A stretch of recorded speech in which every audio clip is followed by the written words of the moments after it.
Number one, no politician, whether president or in any capacity, has the power to dictate how we should worship, how places of worship should operate. In the very first place, they had no authority to close the churches. Therefore, they don't have the power to open the churches. Even if they open them, they do not describe to us how we are going to worship God.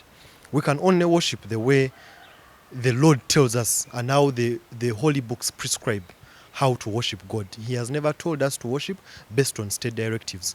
Under no circumstance, the Bible never gave any provision for when we should suspend worship because of a disease.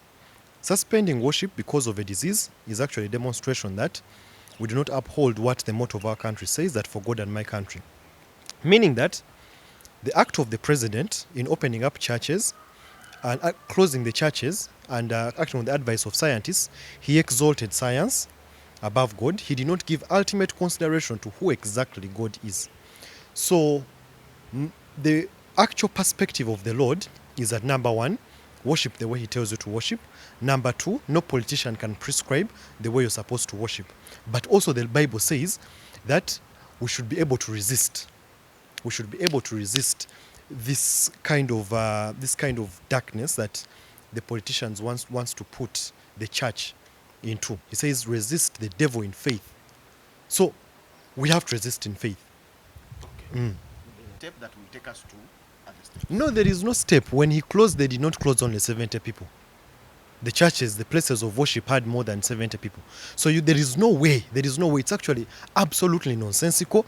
It's extremely foolish for actually to see these so-called scientists who are advising the president or misadvising the president to open for only 70 people. What is the difference then? All right? Is it in terms of management? Has the Lord ever, the stand has never been science. The stand is what he says, never give up the culture and the habit of gathering together. He didn't say gathering together only 70 people. It is not right for them to actually limit only 70 people. So it's extremely foolish. And that's what the Bible says. It's not me. The Bible says that a foolish person disregards the Lord. And a person who disregards that the Lord is the healer, that the Lord can preserve lives, is actually a foolish person. We are going to worship the way the Lord tells us to worship, not the way the president tells us to worship. The Lord has never told us to worship as 70 people. We shall do exactly what the Lord tells us to do, not what the president says. He's not above God. He's not above God. His perspective, especially if it disregards the perspective of the Lord, is extremely irrelevant. Anything to do with matters of our God, the president, cabinet, ministry of health, any scientist, no matter whatever they are completely irrelevant. There is no point in us regarding what a head of state says against what God says. He comes and he goes, God stays forever. Likewise, our faith and our belief, whether you be Muslim, Catholic, Anglican, the faith remains and it stands above way above what the president says. So practically, what is going to happen in your prayer side? The only practical thing is what the Lord tells us to do, which is to worship in the way he has told us to worship. He has never told us to worship by leaving out children, That one I've understood. all right, and the Are elders. you going to gather thousands of people? Are we? Are you going to gather the thousands we usually see at your center? I think we shall be able to communicate our position as a ministry on what we are going to do. But the most basic standard I have told you is that we shall worship the way the Lord tells us to worship. We shall only follow that perspective. Nothing else. Whatever they're saying it doesn't apply to us. It doesn't. It only applies to those who want to be politically correct. We never seek to be politically correct. We only seek to be relevant to heaven, not to any man.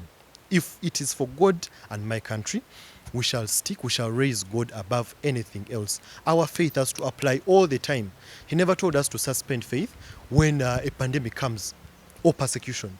He told us to stand in faith at all times, not when a president or somebody is scared. But you suspended prayers. It was When he suspended. It was the government that suspended, and we were only compliant because that's what the situation required. But I can assure you, it has never been in our culture, in our way to do things that way. That means you complied when it the situation called for suspension, that means you definitely have to comply to what has come again. Should we expect the contrary, and how? Well, it wasn't our compliance was only because we are law-abiding citizens, but that was because you closed. When you open, you don't dictate to us. The very way, I mean, I can throw it back to you that when you close the churches, you didn't close only 70 people. So why at opening do you put limitations? Churches ought to be opened unconditionally.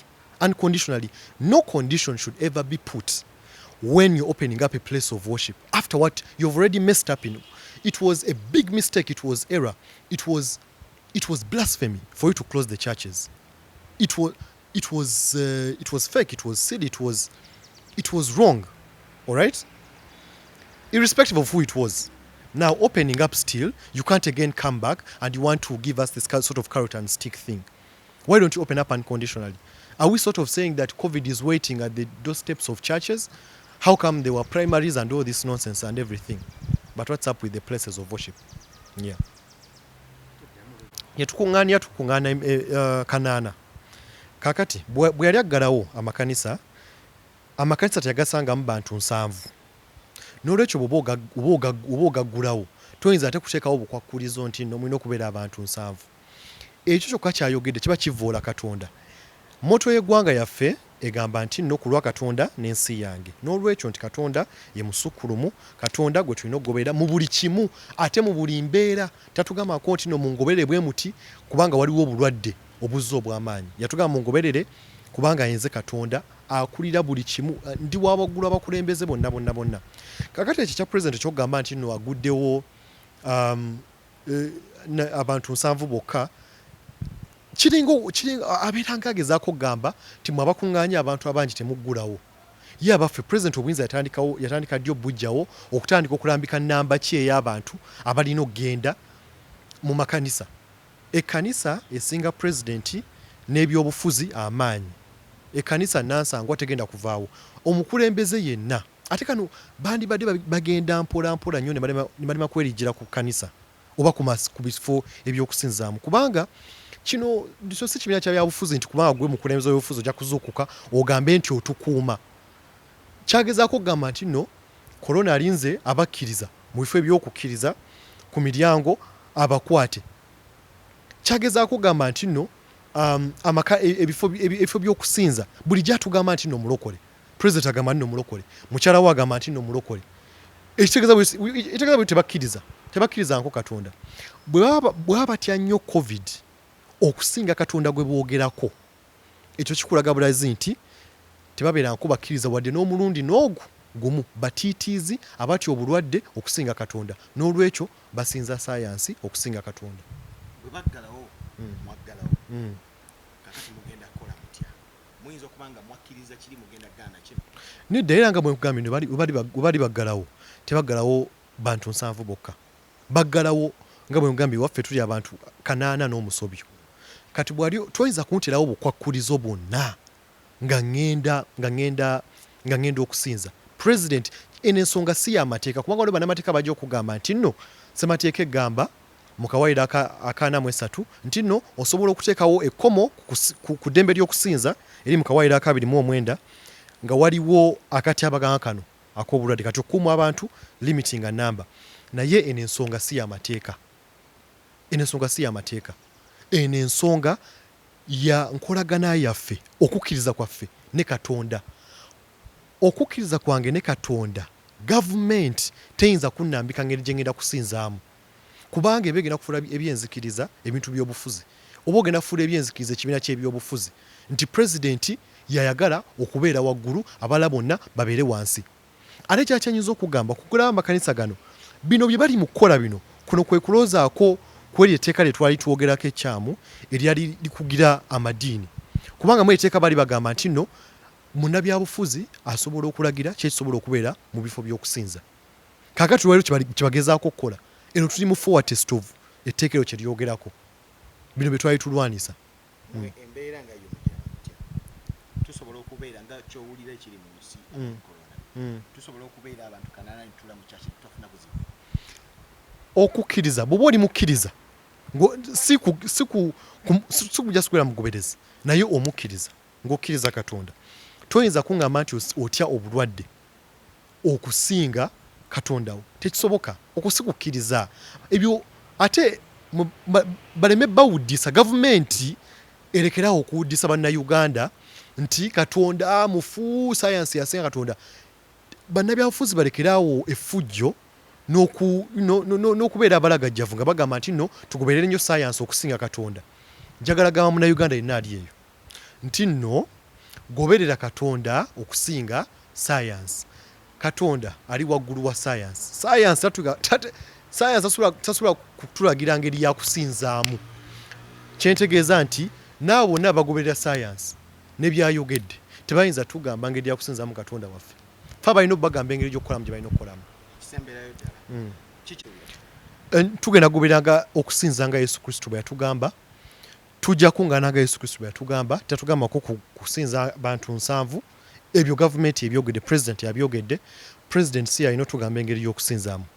Ku nsonga za Katonda waffe n'okukkiriza kwaffe president abeera irrelevant, talina nsa, tetumulowooza nako bwe tuba twogera ku bintu bya Katonda waffe n'okusinza. President, cabinet, minisita, buli omu tatugasa, tatuyamba, tewali kibagezaako tuyamba. Okitegeera bwe nakkiriza Yesu Kristo bwe n'omulokozi wange teyangamba nti nno nja kuweereza president akulagira engeri y'okunsinzaamu. Bayibuli yetugamba engeri y'okusinzaamu. Ebyo naye bye boogedde tebitugasa, tebituyamba, tebiyamba kanisa. N'olwekyo mwenna abakkiriza mulina okuyimirira mu bumu. Mu bumu Bayibuli yetugamba nti nno okuresistinga, okusimbira ekkuli, okusimbira ekkuli, ebyo byonna sitaani byagezaako kukola.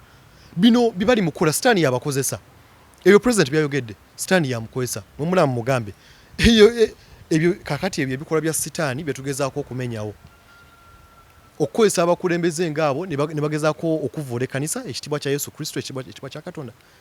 Eryo fujjo lya sitaani. Tugamba sitaani mulinnyirire oba tumugobebo bwe tugenda otandikirako. Tugenda kusaba nga Yesu Kristo bwe yatugamba. Nga bwe nkugambye gavumenti tetulinaako buyinza kutugamba ngeri ya kusinzaamu. Tujja kikolanga bwe twagala singa gavumenti bwegambye ku lwa Katonda n'ensi yange, si ku lwa gavumenti n'ensi yange. Naye ate bwe baggalawo mwaggalawo. Kakati mugenda gaana okuggulawo nga bagambye muggulewo bwe muti mwaggalawo nga bwe bagamba. Mugenda ate kuggulawo nga si bwe bagambye. Tebatwanko obuyinza. Ne mu Bayibuli era bw'okisomako nti edda bakabaka bedda balinga bagezaako okukijjanya amakanisa. Okitegeera naye ojjukira Pawulo bwe yagezaako okutta abantu n'ebirala byonna. Naye bwe yasinkana Yesu Kristo, Yesu Kristo yamuwa engeri y'okutambuzaamu okuyitibwa kwe. Teyabeesinga ku kiri nti ako kati nze yatanga abatume. Nedda, Yesu Kristo yatusetingira agenda. Fe bw'otandika okwogera munnabyabufuzi yenna simanyi bw'oyinza kyogera toli relevant atola like tetukufaako nako. Oli ojja kwogera ebintu by'ogende. Naye ate bandibadde beegendereza kubanga kino bazanyisa muliro. Tebali mu kuzanyisa kkanisa, bazanyisa Yesu Kristo yennyini. Oba bagamba nti no bakkiriza nga bagamba bali ebifo ebyokulembeza bye balimu Katonda yabibateekamu. Singa tebalekera okwerigyera ku kkanisa ng'engeri gye bakolamu bajja kuwanukayo.